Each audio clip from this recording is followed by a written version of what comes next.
I'm Shani, and you're watching It's Style Theory.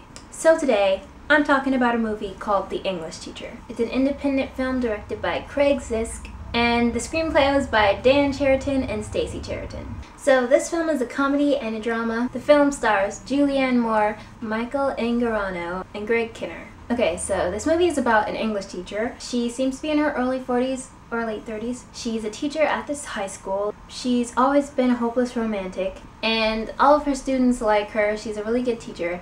And so anyway, one day she's like at this bank at night at this ATM, and this guy comes walking towards her, and she freaks out and she pulls out her pepper spray and she sprays it at him, and it ends up being her old student Jason, played by Michael Angarano. She gives him a ride because she just sprayed pepper spray in his eyes and he can't see. When he graduated, he went to New York to NYU to study writing because he's an aspiring playwright, but he left New York because he wrote this play and he couldn't get it produced. So she asked him if she can read the play, and he gives it to her and she reads it and she loves it. Apparently it's this really, really good play, and she's like, how would you feel if we could get this play produced at the school? And he's like, sure. So yeah, that's the premise of the story. I'm going to tell you what they did well first with this movie. I liked how the students in the different classes weren't like your typical rude high school students who didn't care about anything. These students were nice, they liked their teachers, they all seemed really interested in all of their classes. They were friendly, lighthearted. I didn't think that was unrealistic, even though you don't see that a lot in movies. I thought it was pretty real because I've been in classrooms like that. I liked a lot of the characters in this film because they were really interesting, they were quirky, they were just fun to watch, they were funny. I liked the cinematography and the whole look of the film, like the design, the set design, the costume design. You can tell that they put a lot of work into it. I mean, this looked like a Hollywood film, like it was really well put together in that way. Whenever Miss St. Clair, the teacher, would meet a guy that she would consider dating or something, we would see her thoughts of the guy written across the screen. She would say things like polite or unpolite or rude, and I thought it was a cool, unique touch to show her thoughts being written across the screen. Here's what they didn't do well. There were so many times in this movie where characters were convinced to do things way too easily. One second the character would be like, no way am I doing this, and the next second they would just be convinced of doing that thing just really easily. There were a few moments that tried to be funny that just really weren't funny, but there were also a lot of funny moments. And the cast was not diverse at all, which isn't realistic because in the real world people are diverse, classrooms are diverse. Okay, so now I'm gonna get into the spoiler part of this review, so if you haven't seen the movie yet, I suggest you click away. So basically, Jason's character, the playwright, his dad thinks that he should quit writing altogether and just become a lawyer.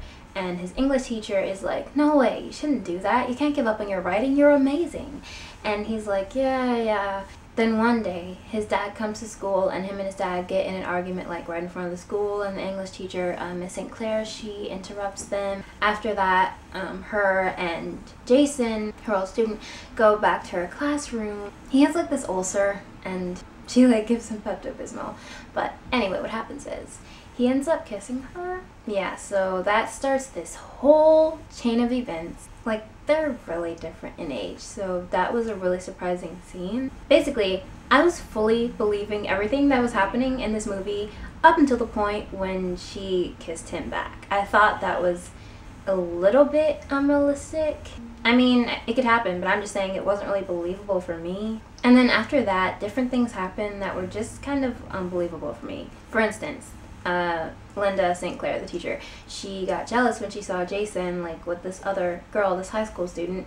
It's believable that she'd get jealous, but not that she'd act on the jealousy the way she does. And then at one point she got in an argument with Jason in the parking lot over this high school girl, and he's like, oh my god, you're jealous. And some other kid records their whole conversation on his phone, and you have to watch the movie to understand, but just the whole chain of events that happened after that, and the different dialogue and just the things that happened just didn't really seem that believable for me or realistic.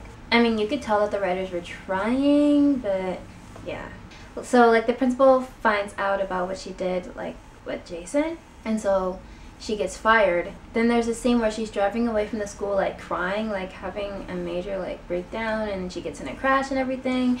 And like when that whole scene was happening, I just kept wondering if they were gonna just all of a sudden tell us that that whole thing had just been a dream, because it just seems so crazy. And I wouldn't have been upset if it had been a dream because it seems so crazy. After everything though, I liked the ending. I thought it was cute.